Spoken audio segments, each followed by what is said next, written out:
Hello everyone, welcome to success with Rai academy. 1 अगस्त 2020 के दैनिक जागरण के राष्ट्रीय संस्करण को आज के इस वीडियो में हम डिस्कस करेंगे। तो चलिए अब वीडियो को शुरू करते हैं। सबसे पहले हम अपनी मोटिवेशनल लाइन को देख लेते हैं। जब दुनिया आपको कमज़ोर समझे तो फिर आपका जीतना बहुत ज़रूरी हो जाता है। वाकई में अपने आप को प्रूव करने के लिए आपको जीतना ही पड़ेगा। क्योंकि अगर आप असफलता की तरफ जा रहे हैं तो निश्चित तौर पर आप पर यह प्रश्न उठेगा कि शायद आप पढ़ाई लिखाई का दिखावा करते हैं। आप अगर 2 घंटे पढ़ते हैं या 4 घंटे पढ़ते हैं तो लोग यही बोलेंगे कि सिर्फ और सिर्फ ये दिखावा है। अगर आप सक्सेस हो जाते हैं तो वही 2 घंटे की पढ़ाई सबको 8 घंटे की पढ़ाई दिखने लगेगी। ये एक मनोवैज्ञानिक स्वभाव बोल लीजिए या कुछ भी बोल लीजिए। इसलिए अपने आप को प्रूव करने के लिए आपको सफलता हासिल करनी ही पड़ेगी। कई ऐसे लोग होते हैं जो आपको पीछे की तरफ ढकेलने की कोशिश करते हैं, आपको निगेटिव बोलते हैं, लेकिन आपको इन सब पर ध्यान बिल्कुल भी नहीं देना है। सिर्फ और सिर्फ सफलता की तरफ ध्यान देना है। और आप 2 घंटे पढ़ते हो, 4, 6, 8, 10 जितना भी आप पढ़ते हो उतना आप मन से पढ़िए। और जब आप मन से पढ़ते हैं उसका रिवीजन करिए, सफलता आपको जरूर मिलेगी। अब चलिए वीडियो को न्यूज़पेपर को शुरू करते हैं। सबसे पहले नेशनल न्यूज़, 2 नेशनल न्यूज़ है हमारे लिए। पहली है कि BS4 वाहनों के पंजीयन पर रोक लगा दी गई है और अंतिम वर्ष की परीक्षाओं पर रोक लगाने में सुप्रीम कोर्ट का इनकार। पहली न्यूज़ से देखते हैं। BS4 मानकों वाली हजारों दोपहिया वाहनों व कारों की बिक्री की उम्मीद लगाए ऑटोमोबाइल कंपनियों को करारा धक्का लगा है। सुप्रीम कोर्ट ने शुक्रवार को BS4 यानी कि BS4 वाहनों के पंजीयन पर पूरी तरह से रोक लगाने का आदेश दे दिया है। कोर्ट ने इस संदर्भ में ऑटोमोबाइल कंपनियों की तरफ से दायर याचिका को लेकर यह कहते हुए गहरा ऐतराज भी जताया है कि उसे पंजीयन प्रक्रिया में भारी गड़बड़ी की आशंका है। कोर्ट के अगले आदेश तक BS4 वाहनों के पंजीयन पर रोक लगाने के निर्देश से ऑटोमोबाइल कंपनियों के साथ ही वाहन डीलरों के मंसूबे पर भी पानी फिर गया है। 1 अप्रैल 2020 से देश में सिर्फ BS6 वाहनों की बिक्री के नियम लागू हैं। नेक्स्ट न्यूज़ है, अंतिम वर्ष की परीक्षाओं पर रोक लगाने से सुप्रीम कोर्ट का इनकार। कोरोना महामारी के बीच सितंबर में होने वाली अंतिम वर्ष यानी सेमेस्टर की परीक्षाओं पर रोक लगाने से सुप्रीम कोर्ट ने इनकार कर दिया है। परीक्षाएं रद्द करने की मांग वाली याचिका पर कोर्ट ने शुक्रवार को अंतरिम आदेश देने से इनकार करते हुए केंद्र से गृह मंत्रालय का रुख स्पष्ट करने को कहा है। सुनवाई के दौरान UGC ने शीर्ष अदालत से कहा कि किसी को यह नहीं मान लेना चाहिए कि चूंकि सुप्रीम कोर्ट इस मुद्दे पर विचार कर रहा है इसलिए अंतिम वर्ष की परीक्षा रोक रहेगी। जस्टिस अशोक भूषण की पीठ ने एक वीडियो कॉन्फ्रेंसिंग के माध्यम से सुनवाई में कहा कि वह इस मुद्दे पर कोई आदेश नहीं दे रहे हैं। अब नेक्स्ट पेज पर आते हैं। नेक्स्ट पेज है हमारा इंटरनेशनल पेज। इंटरनेशनल पेज में भी 2 न्यूज़ हैं। पहली न्यूज़ है, ट्रंप ने चुनाव टालने का इरादा बदला है और इसमें राष्ट्रपति ने कहा है कि नहीं चाहता चुनाव में देरी, मत पत्रों की गिनती में लगेंगे हफ्तों। और दूसरा है, अमेरिका में अब तक 46 लाख संक्रमित। यहां पर होगा ट्रंप ने चुनाव विस्प्रिंट हो गया है।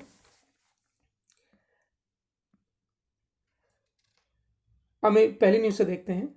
अमेरिकी चुनाव को टालने का संकेत देने के कुछ घंटे बाद ही राष्ट्रपति डोनाल्ड ट्रंप ने यू टर्न ले लिया। उन्होंने साफ कहा कि वह चुनाव में देरी नहीं चाहते हैं, लेकिन साथ ही ट्रंप ने यह आशंका जताई कि मतपत्रों की गिनती और नतीजों को आने में कई हफ्ते का वक्त लग सकता है। यह माना जा रहा है कि अपनी ही पार्टी में गिरने पर ट्रंप ने चुनाव को टालने का इरादा बदल दिया है। अमेरिका में इस साल 3 नवंबर को राष्ट्रपति चुनाव निर्धारित हैं। ट्रंप ने गुरुवार को पहली बार खुलकर राष्ट्रपति चुनाव को टाले जाने का संकेत दिया था। उन्होंने ट्वीट के जरिए दलील दी थी कि कोरोना महामारी के दौर में मेल के जरिए मतदान कराए जाने में धांधली हो सकती है, इसलिए संघीय चुनाव नवंबर में न कराए जाएं और ये तभी कराए जाएं जब लोग सुरक्षित और सामान्य तरीके से अपने मताधिकारों का प्रयोग कर सकें। उनकी इस राय के चलते सियासी तापमान तुरंत चढ़ गया। हालांकि ट्रंप कुछ घंटे बाद ही पत्रकारों से बातचीत में अपनी बात से पीछे हट गए। नेक्स्ट न्यूज़ है, दुनिया में कोरोना वायरस से सबसे ज़्यादा जूझ रहे अमेरिका में महामारी के नए केंद्र बन रहे हैं। यह खतरनाक वायरस अब देश के मध्य पश्चिम प्रांतों में तेज गति से अपने पांव पसार रहा है। देश में अब तक 46 लाख से ज्यादा लोग संक्रमण की चपेट में आ चुके हैं, जबकि 1,55,000 से ज्यादा मौतें हुई हैं। कोरोना से निपटने के लिए व्हाइट हाउस के टास्क फोर्स की समन्वयक डॉक्टर डेबोरा बिर्स ने गुरुवार को एक इंटरव्यू में कहा कि इससे संकेत मिले हैं कि मध्य पश्चिमी प्रांतों केंटकी, टेनेसी, मैसाचुसेट्स, ओहियो और नेब्रास्का महामारी के नए केंद्र बन रहे हैं। इधर ओहियो के स्वास्थ्य विभाग ने बताया कि गत जनवरी से महामारी शुरू होने के बाद प्रांत में एक दिन में रिकॉर्ड संख्या में नए संक्रमित पाए गए हैं। प्रांत के गवर्नर माइक डिवाइन ने कहा कि यह यकीनन अच्छी खबर नहीं है। विस्कॉन्सिन गवर्नर टीनी एक्सवर्स ने संक्रमण रोकने के लिए सार्वजनिक जगहों पर लोगों को मास्क पहनने का आदेश दिया है। तो ये इंटरनेशनल पेज की 2 न्यूज थी। अब नेक्स्ट पेज पर आते हैं। नेक्स्ट पेज है हमारा बिजनेस पेज। बिजनेस पेज में 2 न्यूज़ हैं हमारे लिए। पहली न्यूज़ है, तत्काल नीतियां बनाकर 2G को विदाई दें, ये बोला है मुकेश अंबानी ने। दूसरी न्यूज़ है कि मौद्रिक नीति समीक्षा में कारपोरेट लोन रिस्ट्रक्चरिंग पर फैसला संभव। और तीसरी न्यूज़ है, सेट टॉप बॉक्स के आयात पर पाबंदी की तैयारी। पहली न्यूज़ से शुरू करते हैं। देश की सबसे मूल्यवान कंपनी रिलायंस इंडस्ट्री लिमिटेड के चेयरमैन मुकेश अंबानी ने मोबाइल टेलीफोनी युग में 25 वर्ष पूरे होने पर अब 2G को इतिहास बनाने का हिस्सा करने की वकालत की है। शुक्रवार को मोबाइल टेलीफोन सुविधा की सिल्वर जुबली के मौके पर अंबानी ने कहा कि एक तरफ भारत और दुनिया भर की बड़ी आबादी 5G के मुहाने पर खड़ी है, दूसरी तरफ देश की 30 करोड़ आबादी अभी भी 2G सेवाओं का इस्तेमाल कर रही है और इसकी पहुंच बुनियादी इंटरनेट सेवाओं तक भी नहीं है। अंबानी ने कहा कि मैं खास तौर पर इस सत्य की ओर इशारा करना चाहता हूं कि देश में 30 करोड़ लोग अभी भी 2G तक सिमटे हुए हैं। उनके फीचर फोन में इंटरनेट की बुनियादी सुविधाएं भी नहीं हैं, वह भी ऐसे वक्त में जब भारत और दुनिया के अन्य देश 5G युग में प्रवेश के लिए तैयार हैं। मुझे लगता है कि 2G को विदाई देने और इतिहास का हिस्सा बनने के लिए बेहद तेजी से नीतिगत कदम उठाए जाने की जरूरत है। अंबानी ने कुछ समय पहले घोषणा की थी कि RIL की टेलीकॉम शाखा रिलायंस जियो भारत को 2G मुक्त करने के लिए अफोर्डेबल स्मार्टफोन का निर्माण करेगी। अंबानी का कहना था कि वर्ष 1995 में भारत ने मोबाइल सेवा की शुरुआत कर सुनहरे भविष्य में कदम रखा था। इससे पहले तार वाले टेलीफोन ने संचार की दुनिया में एक तरह से कल्पना को जीवंत रूप दिया था, लेकिन वह संचार की अधूरी आज़ादी थी। इसकी वजह यह थी कि लोग कहीं से भी और कभी भी संवाद नहीं कर सकते थे। संवाद के लिए उन्हें फोन के पास होना होता था। नेक्स्ट है, मौद्रिक नीति समीक्षा में कारपोरेट लोन रिस्ट्रक्चरिंग पर फैसला संभव।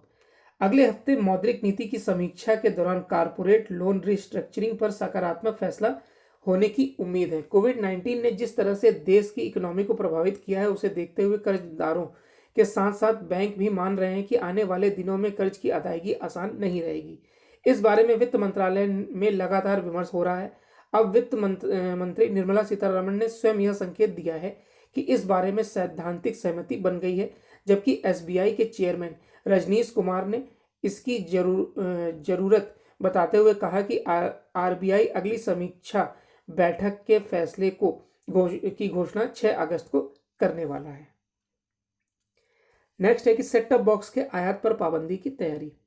कलर टेलीविजन के बाद सरकार अब सेट टॉप बॉक्स के आयात पर रोक लगा सकती है। इस संबंध में उद्योग जगत से भी वाणिज्य एवं उद्योग मंत्रालय ने परामर्श किया है। इन दिनों भारत में चीन से वियतनाम और थाईलैंड के सस्ते STB का आयात हो रहा है। सूत्रों के मुताबिक हाल ही में मंत्रालय ने टेलीविजन समेत सेट टॉप बॉक्स के आयात पर रोक लगाने की सहमति जताई थी। जिस आइटम का देश में आसानी से उत्पादन हो सकता है या जिसका पूर्व में उत्पादन हो रहा था और अब सिर्फ आयात हो रहा है, उन आइटमों के आयात पर सरकार रोक लगा सकती है।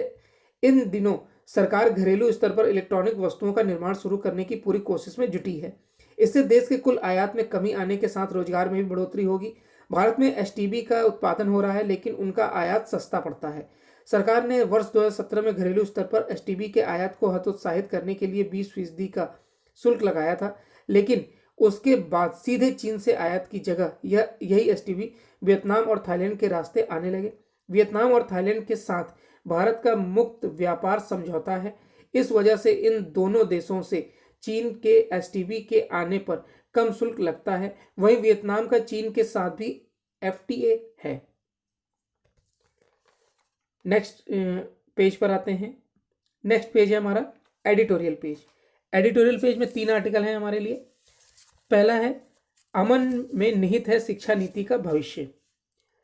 नई शिक्षा नीति को लचीला तो बनाया गया है, लेकिन यह भी सुनिश्चित किया गया है कि उससे कोई समझौता ना हो। अगर ये ऐसा होता है तभी सफल शिक्षा नीति मानी जाएगी, और इसी पर लिखा गया है आर्टिकल।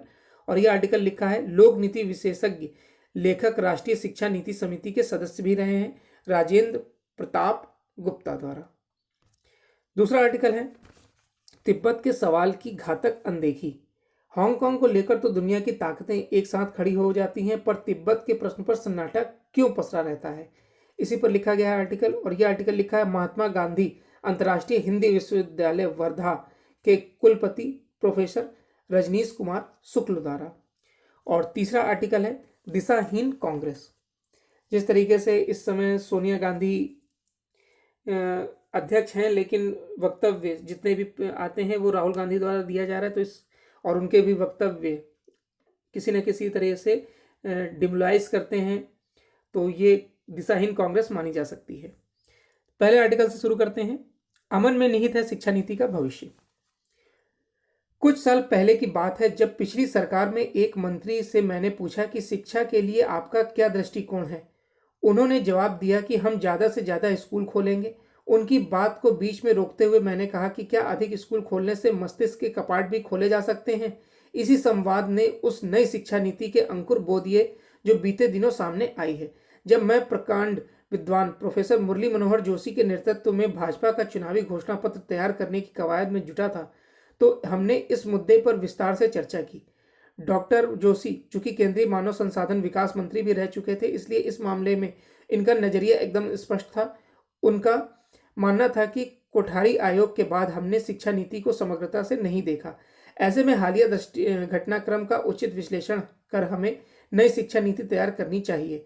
इस प्रकार चुनाव में नई शिक्षा नीति का वादा किया गया, जो अब पूरा हो गया है। वर्ष 1986 में आई नीति के करीब 3.5 दशक बाद देश को नई शिक्षा नीति मिली है। यह भारत को विश्व शक्ति बनाने की राह पर ले जाएगी और उसकी बुनियादी ज्ञान पर आधारित होगी। यह नीति शैक्षणिक ढांचे में व्यापक बदलाव करने वाला है। शिक्षा में गवर्नेंस, डिलीवरी और उसके वित्त पोषण के लिहाज से यह परिभाषित संस्थागत ढांचे से लेकर परिचालन के स्तर पर परिवर्तन एवं कायाकल्प करने वाली है। नई शिक्षा नीति में स्वतंत्रता और लचीलेपन का भी समावेश है। पाठ्यक्रम निर्माण और क्रियान्वयन के लिए इसमें संस्थानों, अकादमिक वर्ग को अधिक छूट दी गई है। मान्यता प्राप्त कॉलेज प्रणाली अब अतीत की बात हो जाएगी। शिक्षकों को अपने हिसाब से पढ़ाने की आज़ादी होगी। अध्ययन के तौर तरीके भी ऐसे अनुभव आधारित अधिक होंगे, जिसमें सीखने की प्रक्रिया में सहभागिता बढ़ेगी। चाहे स्कूली शिक्षा हो या कोई डिग्री, उसे हासिल करने के बाद सक्षमता बढ़नी चाहिए। इसलिए मिडिल स्कूल में व्यावसायिक शिक्षा का प्रावधान किया गया है। इसका तात्पर्य यह है कि हम विभिन्न क्षेत्रों में कौशल संवर्धन और क्षमता निर्माण को ध्यान में रखते हुए शिक्षा को प्रासंगिक बना रहे हैं। कौशल अर्जित करने के बाद कोई पढ़ाई के दौरान कमाई भी करने में सक्षम हो सकेगा। सक्षमता आकलन से शिक्षा और सार्थक बनेगी। मौजूदा सैद्धांतिक शिक्षा ढांचे के कारण बीच राह पढ़ाई छोड़ने वालों की समस्या का समाधान होगा। 2 वर्षीय डिप्लोमा, दीर्घाधिक degree course, academic credit bank और क्रेडिट स्कोर के साथ MOOS यानी मैसिव ओपन ऑनलाइन कोर्सेज जैसे नवाचारी कदम इसलिए उठाए गए हैं। मैं हमेशा से नौकरशाही को शिक्षा से दूर रखने का विचार का हिमायती रहा हूं और मुझे खुशी है कि नई शिक्षा नीति में भारतीय शिक्षा सेवा यानी IAS को दूर रखने के विचार को मान लिया गया है। वर्ष 1966 से प्रत्येक समिति ने इसकी सिफारिश की। इस विचार पर प्रहार आसान नहीं था, लेकिन मुझे खुशी है कि इसमें सफलता मिली है। नई शिक्षा नीति के उम्दा विचार को वास्तविकता में बदलने के लिए हमें नौकरशाही के स्तर पर आने वाली सभी बाधाओं को दूर करने की दरकार होगी। भारत के शैक्षणिक तंत्र में नई शिक्षा नीति को सुनिश्चित करने निश्चित रूप से एक ऊंची छलांग है। नेक्स्ट आर्टिकल पर आते हैं। तिब्बत के सवाल पर घातक अनदेखी। भारत और चीन के सीमा विवाद को लेकर तमाम तरह की चर्चा चल रही है। चीन से भारत का संबंध कभी भी बहुत अच्छा नहीं रहा है। कभी शांति सी होती है और कभी अशांति सी छा जाती है। 1962, 1967 और युद्ध के 1996 और 17 तकरार और तनाव वर्ष हैं। 2020 क्या है यह अभी निश्चित नहीं है। वह पर भारत के साथ धोखा तो हुआ है। चीन के साथ युद्ध और तनाव के पुराने इतिहास को संस्कृति के संघर्ष के रूप में क्यों नहीं देखा गया, यह विस्मयकारी है। 1959 तक भारत चीन के बीच सीमा नहीं मिली थी। तिब्बत पर कब्जा करने के बाद चीन ने भारत की ओर आंख उठाना शुरू कर दिया। तिब्बत का चीन में आत्मसात हो जाना भारत के लिए खतरनाक रहा। चंगेज खान से लेकर चिनफिंग तक जो भारत से शत्रुता रखते आए हैं वे यूहान जाति के हैं। तिब्बत पर कब्जा करने वाले लद्दाख को भी छोटा तिब्बत ही मानते हैं। उनकी दृष्टि में अरुणाचल प्रदेश दक्षिण तिब्बत का हिस्सा है। इसे समझने की जरूरत है। लद्दाख अरुणाचल सहित संपूर्ण हिमालय के भारतीय क्षेत्र का तिब्बत के साथ एक गहरा सांस्कृतिक, धार्मिक और नृजातीय रिश्ता रहा है। भारत की सांस्कृतिक राष्ट्रीयता विविधता के साथ एक देश और एक जन की अवधारणा को स्वीकार करने वाले सांस्कृतिक विचारों ने भारत भाव को इसके सांस्कृतिक वैश्विक में विकसित नहीं होने दिया। तिब्बत के प्रश्न को भारत से जोड़कर न देखने का स्वभाव केवल राजनीति का नहीं है। समस्त समाज, विज्ञान और मानविकी भी बराबर के दोषी हैं। भारत और चीन जैसे दो बड़े और सामरिक दृष्टि से सुसज्जित राष्ट्रों के बीच तटस्थ राज्य के रूप में तिब्बत का होना विश्व शांति की भी गारंटी है। भारत का बुद्धिजीवी तिब्बत की चर्चा को वैश्विक स्तर पर फैलाकर न केवल दर बदर भटक रहे तिब्बतियों की सहायता पर अपनी जिम्मेदारी को पूरा करेगा, अपितु भारत की सीमाओं पर सांस्कृतिक बोध से युक्त स्वाभिमानी समाज खड़ा कर राष्ट्रीय कार्यकर्ताओं की पूर्ति करेगा। आज जब चीन अपनी राक्षसी मनोवृत्ति के साथ अरुणाचल पर दावा जता रहा है, लद्दाख की ओर से पंजे पसार रहा है, चिकन नेक काटने की तैयारी कर रहा है, तब सांस्कृतिक एकता का जो सहस्त्राब्दी पुराना भाव है उसे जागृत करना होगा। तिब्बत का संघर्ष तो भारत को ही लड़ना पड़ेगा। इसके लिए लंबी तैयारी चाहिए। आज जो शिक्षकों, राजनीतिज्ञों की जो वर्तमान पीढ़ी है उसे भी तिब्बत की हकीकत नहीं मालूम है। हमें तिब्बत को अपनी स्मृतियों में उन्होंने जिंदा नहीं रखा है। जाड़े में तिब्बत मार्केट लगकर गर्म कपड़े बेचे जाने वाली घुमंतू जाति से अधिक हम तिब्बतियों के बारे में क्या जानते हैं? जानते नहीं हैं, इसलिए संवेदनशील बने हुए हैं। जानेंगे तब समझेंगे और ध्यान में आएगा।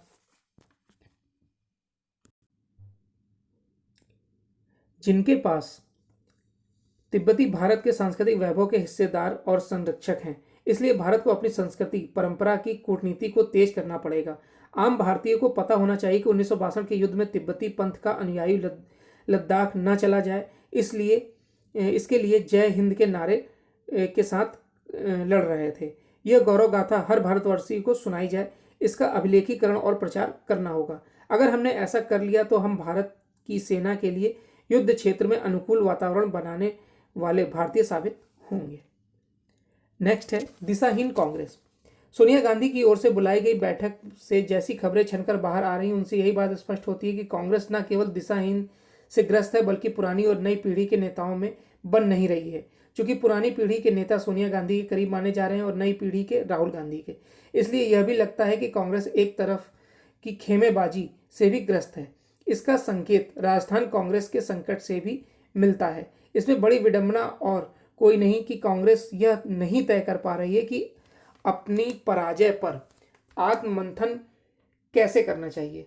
जिस तरह यह सवाल उठा कि क्या कांग्रेस की पराजय के लिए सप्रसंग सरकार जिम्मेदार है, उससे तो यही पता चलता है कि एक बेहद जरूरी सवाल की अनदेखी की जा रही है। हालांकि 2014 के लोकसभा चुनाव में पार्टी की करारी हार के कारणों का पता लगाने के लिए AK एंटनी के नेतृत्व में एक समिति गठित की गई थी, लेकिन कोई नहीं जानता कि उसकी रपट पर कोई विचार क्यों नहीं हुआ। यदि विचार हुआ तो शायद कांग्रेस अपनी उन गलतियों को ठीक कर पाती जिनके चलते उसे ऐतिहासिक पराजय का सामना करना पड़ा। तो ये एडिटोरियल पेज के 3 आर्टिकल थे। अब नेक्स्ट पेज पर आते हैं। नेक्स्ट पेज है स्पोर्ट्स पेज। स्पोर्ट्स पेज में हमारे लिए एक न्यूज़ है कि 6 महीने में 2 बार IPL आयोजित कराना BCCI की टेंशन बन गई है। भारतीय क्रिकेट कंट्रोल बोर्ड को अब ना ही कोरोना वायरस की टेंशन है और ना ही केंद्र सरकार से अनुमति मिलने की। उसे सिर्फ एक टेंशन सता रही है कि क्या बाजार अगले 6 महीने में 2 IPL पचा पाएंगे। इस साल IPL भारत में 29 मार्च से 24 मई के लिए प्रस्तावित था। कोरोना वायरस के कारण इसे स्थगित कर दिया गया। अब IPL का आयोजन 19 सितंबर से 8 नवंबर तक संयुक्त अरब अमीरात में होगा। IPL गवर्निंग काउंसिल की बैठक रविवार को होनी है। BCCI के एक अधिकारी ने कहा कि खेल मंत्रालय से इजाज़त मिल गई है और जल्द ही गृह व विदेश मंत्रालय से भी अनुमति मिल जाएगी। हमें उसकी टेंशन नहीं है। जहां तक खिलाड़ियों के UAE जाने का मसला है तो उसके लिए चार्टर्ड फ्लाइट का इस्तेमाल कर लिया जाएगा। हमें टेंशन सिर्फ इस बात की है कि क्या मार्केट करीब 6 महीने में 2 IPL पचा पाएंगे। अधिकारी ने कहा कि अगले साल भी IPL मार्च मई के बीच होना होगा। जब उनसे पूछा गया कि क्या प्रसारणकर्ता स्टार इंडिया की तरफ से इस तरह के सवाल उठाए गए हैं तो उन्होंने कहा कि इस पर मैं कुछ नहीं कह सकता, लेकिन यह एकमात्र परेशानी का विषय है। यह सिर्फ प्रसारणकर्ता का मामला नहीं है। तो ये 1 अगस्त 2020 का दैनिक जागरण का राष्ट्रीय संस्करण था। आई होप आपको वीडियो अच्छा लगा होगा। अगर आपको वीडियो अच्छा लगा हो तो लाइक और शेयर कर दीजिएगा। वीडियो देखने के लिए धन्यवाद।